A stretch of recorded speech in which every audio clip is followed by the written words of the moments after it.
Eyewitness News continues covering the economy now. A Massachusetts branch bank is branching out in Rhode Island. Rockland Trust just set up an office inside the GTEC building in Providence. And tonight, the company's CEO tells us that this is only the beginning of the Ocean State expansion. Eyewitness News reporter Stephen Schuler has the details now from the mobile newsroom.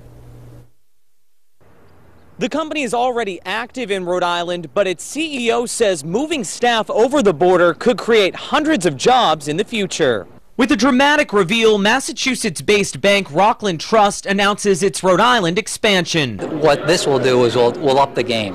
We're actually going to bring a number of people into Providence, making it more accessible to the market so we can actually make more loans, develop more relationships.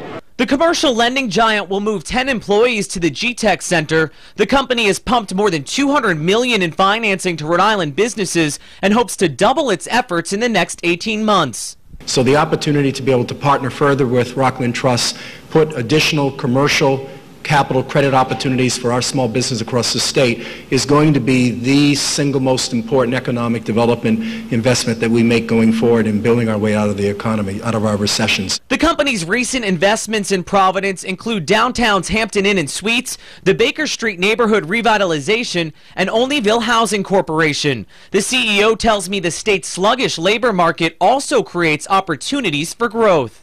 Despite some of the unemployment sort of stories, the headlines that you see, has a lot of robust growth and a lot of exciting businesses. There really is a lot here to work with. We're told company officials will meet with members of the Rhode Island Economic Development Corporation tomorrow to discuss transactions and potential investments. With the mobile newsroom, I'm Stephen Schuler, Eyewitness News.